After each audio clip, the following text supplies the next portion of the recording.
Today is July 31st, 2007. We're doing a oral history interview for the University of Alabama and Huntsville Archives. I'm Charles Lundquist. Our guest today is Eugene Worley. Gene, we're delighted to have you here today. Glad to be here. Would you start out by telling us a little bit about where you spent your youth, where you were educated, and how you got into the space program? Okay, be glad to. I was raised in Tupelo, Mississippi, spent most of my, graduated from high school there, then attended Mississippi State, got my bachelor's and master's degree in aerospace engineering in Mississippi State, and then went to work at Langley. What year was that you? 1957, I graduated from high school, and then I got my bachelor's degree in 61 and master's 62. And then where did you go? Okay, then when I was graduated with a bachelor's degree, I interviewed NASA, NACA then, and was excited about the Mercury program, which was then at Langley. So I decided when I was to get my master's, I would work for NASA. Went to Langley, was surprised to find that that program had moved to Houston. And so I ended up at Langley working in supersonic aerodynamics, and I really wanted to work in the space program, really. Oh. How long were you there? Just about a year. I got there in '62 and then left there in January of '64 to come to Marshall. By then it was part of NASA then? Right, it was NASA at that time. All right. You came to Marshall when? In January of '64, I got a call from George McDonough at Langley and wanted to know if I'd come and work in structural dynamics, and I was excited to do that. So I was glad to come back home, so to speak, and come back and work for George. So you worked for George McDonough then? Right. Mm-hmm. What projects did you work on at that time? Well, at that time we were working on the Saturn, early stage of the Saturn, Saturn 1, Saturn 1B, Saturn 5 was just in its infancy, but it was on the drawing boards, and worked on structural dynamics and calculating mode shapes and frequencies for control system analysis, doing dynamic testing, that kind of stuff. Did you get involved in some of the testing out in the test lab? Yeah, we did. We were doing the analysis, and then we would design the test setups, be involved with how you would suspend the Saturn V, for instance, was an issue. How you would suspend something that big in a test lab. That was an issue. Big issue, and we ultimately decided on cables with springs. Looked at other kinds of options, suspended it on cushions kind of below, but came up with cables. And we did that because we could take the cables out of the analysis. We could analyze the vehicle with the cables and then take the cables out and understand what the dynamics of the vehicle were. So that got done and the Saturn started to fly, I guess. Right, right. And as the program progressed, what was your role? Well, let's say a word about the analysis of Saturn. At that time, we used just really a stick model, where now they use FEM finite element models. We used a simple model of the Saturn to analyze it. In fact, the Saturn V was just the first control system designed based on a very simple 100, 200 degree of freedom model for Saturn. But as Saturn began to fly and was successful, then we at Marshall sort of turned to Skylab, began to work on Skylab, early called the wet workshop, where the astronauts were just going to go in and look around the tank, and that grew and grew and grew and became ultimately renamed Skylab. I remember when it was named Skylab, we thought that was kind of silly. We kind of like wet workshop better. but Skylab was, I guess, a more sellable name or whatever. I think it grabbed the public. Yes, right. Wet workshop wasn't too exciting, I guess. No, that didn't have much public class. No. Well, what aspect of Skylab did you work on? Well, I was working on basically, of course, the structural dynamics, the dynamics of the Skylab, the calculation of how it moved in orbit. We worked with astronautics in designing momentum dumping schemes for the control moment gyros. We also worked on, we used, had compressed gas to control the Skylab sometime, and we analyzed the control systems associated with that and trying to minimize the amount of compressed gas that we would have. We had a hybrid simulation, combination analog digital simulation of the Skylab in orbit. And we use that to design control systems for controlling the control moment gyros. We had that operational the day we launched. We expected it to be up for a day, and then we would turn the thing over to Houston. It turns out for the next several years that Skylab was up, we never turned it off. It was a 24-hour-a-day, 7-day-a-week job from once we had all the problems. Well, the launch had some interesting Yes, it did. Yes, it did. dynamic problems, among Yes, other things. yes, it did. We were surprised to find once around, the first time we saw Skylab, after it had gone around the Earth one time, all 9 rate gyros on board were turned off. The redundancy management system had turned them all off, and we basically drifting. And that was later, on a later flight, Ultra replaced all those gyros. Well, how did your days go during those first few days? It was very hectic because we weren't prepared for staying there. We weren't prepared at all. We just thought we were going to observe the launch, get the thing working, and then that would be the end of the job for us. But then it was very, very hectic, and we finally fell into here at Marshall, a kind of a 12-hour on, 12-hour off. And I remember and I was on one of the shifts, and a guy called me and says, "You need to come out here. We're about to turn Skylab toward the sun. It's our last resort to get the heat down. This may be the end of Skylab. You might want to see the end." And so I went out there, and of course we turned it so it faced the sun, and that got the heat down inside, the temperature down inside the vehicle, and it was ultimately an operational mode until we got the shields up there to save it. But that was a really exciting time. Oh, did the dynamics of Skylab work out about the way you had planned it, yeah, except for the anomalies? Yeah, we didn't like the shields falling off going up, but yes, we were able to predict very closely what was happening. Very surprised about that, but we were happy that we were able to do that. You pointed the whole Skylab at the sun. Right, we pointed the point of the sun. It was the side facing the sun was getting very hot, so we pointed the nose of it to the sun, so it effectively put the thing in the shade for just a while. Yeah. And then we turned it back. Then later you had the solar instruments pointing directly at the sun. Directly at the sun, but then we had shields, thermal shields on there that protected it. Well, after Skylab, what did you move on to? Okay, after Skylab, we worked on Hubble Space Telescope. It was called the Large Space Telescope for a while, LST. We made it smaller and added a name to it called Hubble Space Telescope. It was ultimately launched. HEO, High Energy, HEAO spacecraft. And then I was chief engineer on the teleoperator retrieval system, which was a program designed to go save Skylab. The orbit was gradually decaying and was going to come down. We were commissioned at Marshall to find a way to save Skylab, and we designed a vehicle out of spare parts from the Viking program and other programs to go up there and remotely powered, dock to Skylab, boost Skylab to a higher orbit and save it. Sadly, that program was canceled, and Skylab went into the ocean and was not saved. There were some interesting dynamical activities during the demise of Skylab. Were you involved in those? Yes, some. I kind of moved on from that world, but we were involved in trying to determine in some kind of way, the best we could with the control we had, where Skylab would land in the ocean. And by changing, all we had at our disposal was the control moment gyros and the drag you could produce by changing the attitude of Skylab with respect to the relative wind, but put it down fairly well where we'd hoped. As I remember, the drag equilibrium or the force equilibrium attitude that was used during the end of Skylab was the first time such a attitude control was used. Right, yeah, gravity gradient stabilized. Right. Gravity gradient and drag in an equilibrium. Right. There was a lot of interesting stuff there. A lot of smart guys working on that program. Innovation there on making that work. Yeah, I was really fortunate to be around a lot of smart young engineers. Well, the attitude control, of course, on these astronomical observation satellites is a crucial thing, and the dynamics of them.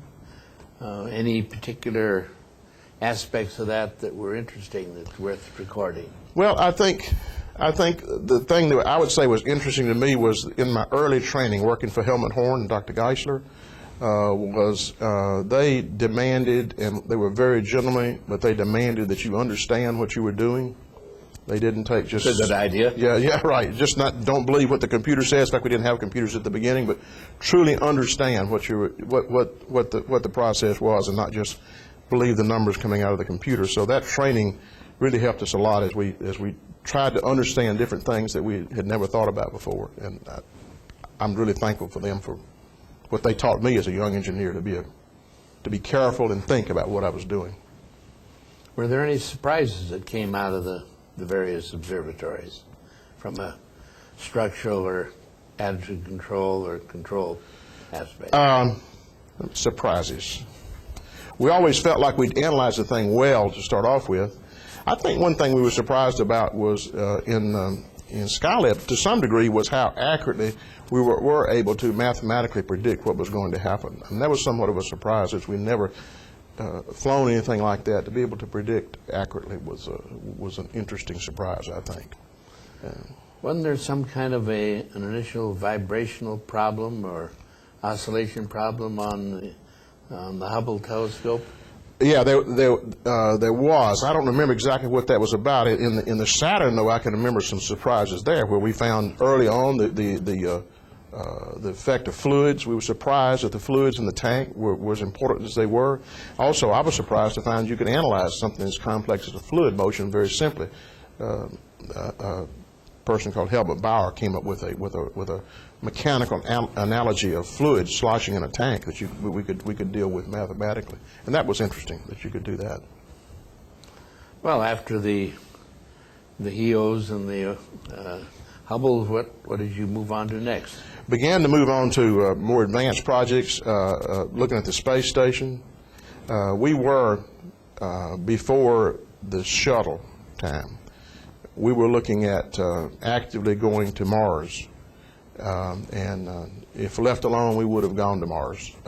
We were planning trips to Mars in the 90s, early 90s, where we had 2 spaceships going to Mars, all Saturn V based, where we would have an orbit around the Earth and go from there. So there was a lot of fun thinking about going to Mars. There was never any doubt that we would do that, because there was never any doubt we'd make it to the moon, so there was never any doubt we would make it to Mars. In what organization were you at the time? What was? Okay, I was in what's called the Aero Ballistics Laboratory first, and then it was called the Aero Astrodynamics Lab. And I think one of the reorganizations, the last one I participated in, was called System Dynamics Lab. Dr. Geisler was head of the lab during the time it was Aero Astrodynamics Lab. Mm-hmm. And then at last, my last moments at Marshall, I was in program development, working in the structures division in program development. Well, when the trip to Mars didn't seem to be materializing, what did you go on to then? I got sort of disappointed with what was happening, quite frankly. I believe that. I mean, I really got, I guess, somewhat disillusioned with the way the space agency was making decisions. And then I went to program development to see if I could do anything about that. And quite frankly, finding there was very little that I could do about it, I ultimately left NASA. Oh, when did you retire then? I left in the early, let's see, around in the 80s. I don't remember exactly the date, but sometime in the 80s. One of the early out opportunities? No, I just quit. You just quit? Yeah. And then this may sound strange in an interview, but I just decided I've had all this I can take. I just quit. So some other people have made some similar remarks. Yeah, I just not unusual. This is just not working out like I think it ought to. It's not the same game it was back during the race to the moon.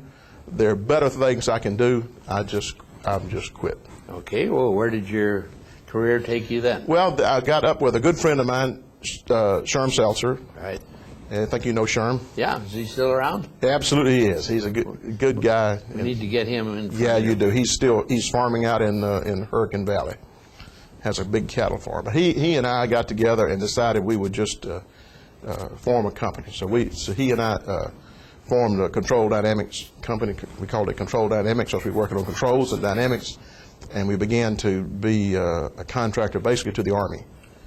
We decided that we would not try to take advantage at all of any of our contacts we had with NASA. We wanted to just do it on our own. So we worked mainly with the Army and the Missile Command and worked on some Star Wars kind of things there.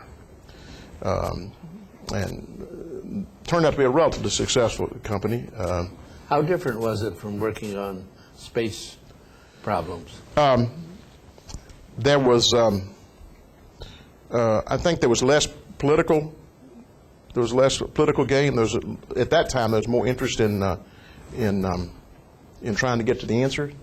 but at the same time, there was we were working on problems that were way far out. They were very, very difficult to solve. The problems of targeting launch vehicles from space and shooting them down with a laser, very, very difficult, almost unimaginably difficult problem to deal with. And it was somewhat not as emotionally fun as working on going to the moon, because here we were, if we ever had to execute what we were working on, the world was over, because they would have all this nuclear war and that'd be the end of it, you know. We would be in a defensive mode. Back in those days, we didn't believe that, you know, there was anything evolving. We should never do a peremptory strike. We were always going to be attacking after it was launched, and so it was kind of bad feeling. What you were working on was, if it ever happened, if it ever went into, it would be the end, you know. So that was kind of a not as much fun as going Sort to of the a moon. downer. It was, yeah, not as much fun as the race to the moon. But challenging technological. Very, very challenging. I mean, it just unbelievably challenging work. Well, are you still with the company, or what? No. Then we worked on that for a while, and then a program called Shuttle See came along, which was NASA was considering taking the orbiter off and replacing the orbiter with a cargo vehicle. By the way, I must say that if God never intended a launch vehicle to look like the shuttle. Dynamically, isn't it? Dynamically, it's awful.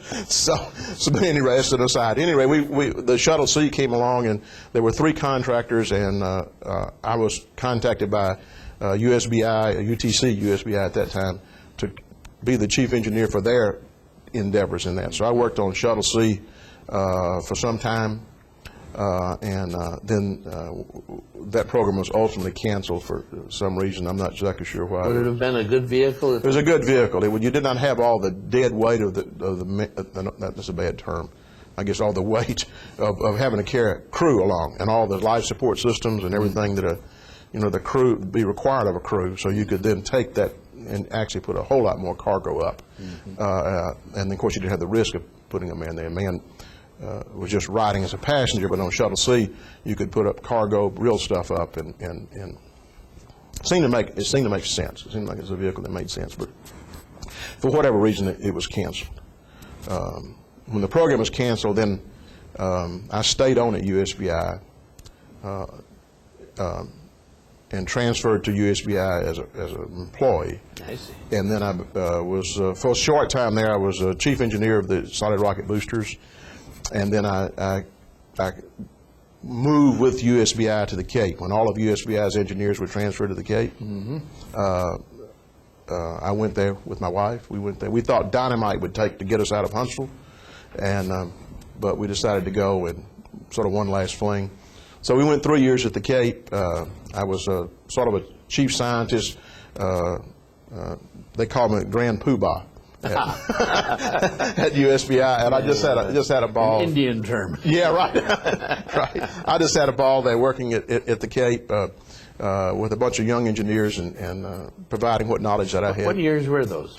That was like 96 to 99 in that time frame. I'd been involved with Marshall with launches for years, but never the flow of hardware. And it was very interesting being intimately involved with the flow of hardware, seeing the work that we'd done analytically, how when it got down to nuts and bolts. It was a very interesting time. So I spent there the last 3 years of my career working for USBI. And USBI then was bought out by USA, or in some kind of way, USBI was absorbed by USA. And I said, I don't want to go and get involved in another whole company. So I said, now's the time to totally hang it up. So I did, and moved back to Huntsville. We built us a log cabin in the North Carolina mountains. I morphed into a potter, so now I'm a potter. You're doing pottery. I do pottery. I throw mud on the wheel and make pots and that kind of Have stuff. your own kiln? Have my own kiln, wheel. Have a kiln around our log cabin up in the mountains, and a kiln and wheel here at Huntsville. What sort of dishes do you make? Oh, I make utilitarian stuff. I'm not an artsy person. I'm still an engineer, so I have a hard time getting out of my box. But I make mugs and plates and bowls and serving dishes and casserole dishes and vases and things like that. Do you sell them, or is it just a hobby? Yes, to both. It's a hobby, and I like to sell them. I'd like to sell enough to pay for my clay. And so there's an arch walk in Huntsville on Thursday nights. I think the second or third Thursday night. Go down there and sell some stuff around the square in Huntsville, and see some of my old friends there sometime. How long have you been doing the pots? I started pottery when I was down in at the Cape. I used to do woodwork, and then when I went to the Cape, I couldn't take my woodworking stuff with me, so a guy gave me a wheel down there, and I just started, and I found out I really liked it. Kind of got into it. I'm kind of the person that I can get dirty reading a book, and so if you're dirty as a potter, it's something natural. It's not something you should be ashamed of. It's part of the game. Yeah. Part of the game. Part of the game. Yeah. Oh, so that's what you're doing now. Yes, I'm a potter. And how much time do you spend in Huntsville, and how much in Carolina? Well, I spend most of the time in Huntsville, a little time in North Carolina. Unfortunately, I do a lot of not unfortunate, but I do a lot of volunteer work here now, which kind of keeps me. Oh, what organizations are you helping? Well, I'm involved with the Lincoln Mill Ministries, where we're trying to rebuild that part of town. We're involved with some other churches that work down there. We work every Thursday except during the summer. We work every Thursday and every Saturday rebuilding houses down in the Lincoln Mill area. And so I spend a good deal of time there, those 2 days, and then other days preparing for those 2 days. And then I teach at the Senior Center. I teach pottery at the Senior Center on Wednesdays. You're part of that program too, then? Yep. I don't do any technical work anymore. Meet with some of my friends for breakfast or something, but I don't do any technical work anymore. Well, are there any words of wisdom or final thoughts that you'd like to leave with the new generation, the people that are coming along, advice or whatever? I guess I would like to say, and I maybe alluded to it earlier, how much I am appreciative of and I'll call them the Germans, the people that I worked for when I first came here to Marshall. They were kind taskmasters. They really treated everybody with respect and dignity.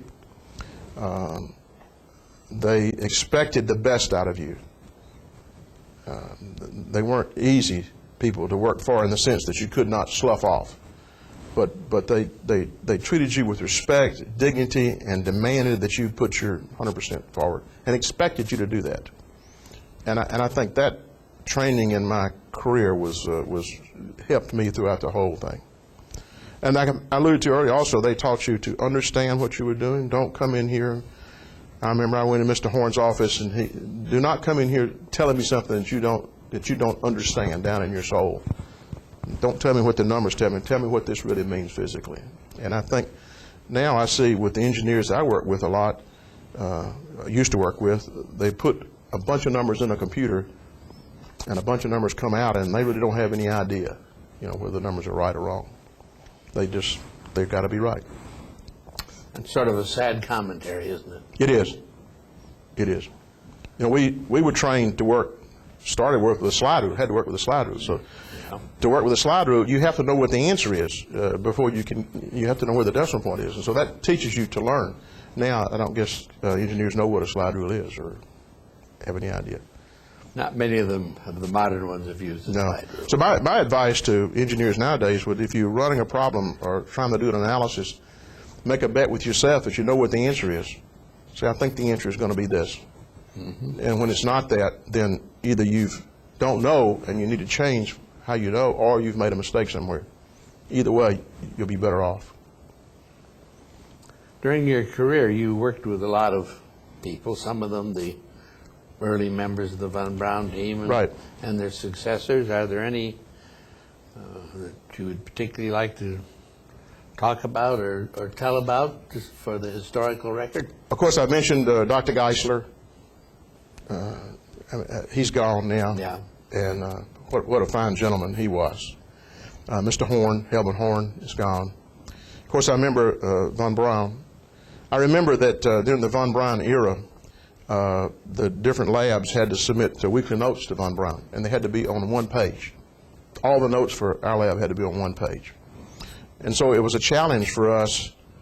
We worked hard to write a note to Dr. Geisler that'd be good enough written that he would include it in his notes to Von Braun.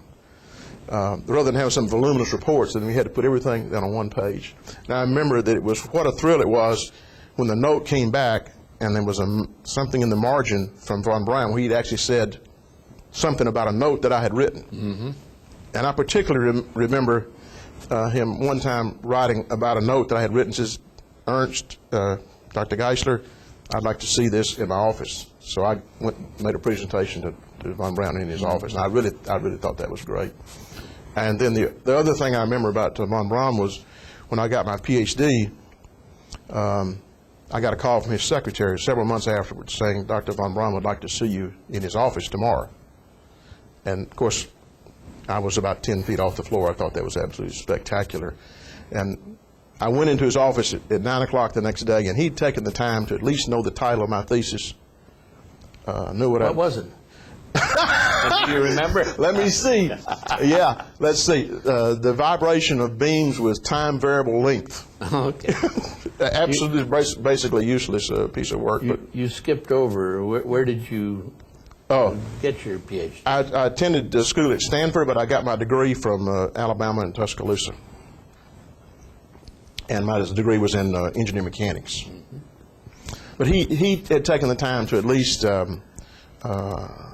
know the title of the thesis, had written me a little short note, and he said, you know, don't ever leave here without coming by to check with me. 2 or 3 years later, he left, and I thought he didn't come by to check with me. I didn't think that was quite fair. No, I wasn't. But I remember those, of course, him, and then Dr. Hauserman. All of them need people to be around and to work with. Well, any last comment you'd like to make before we close the interview? No, I guess the only one last comment I would make was during the race to the moon, I'll call it, those of us that were involved in that knew what it was about, appreciated the fact that this was a unique time in man and a unique time for engineers. And we really enjoyed the opportunity and sucked up the idea that we were part of something that was really special. And I think that when the politics got involved in the game, it made it even worse then, because we realized what a good thing we had then, and how then when political decisions started governing what we did, that hurt. Well, that's probably a good way to end the interview. Thank you very much for being with us. My pleasure. My pleasure.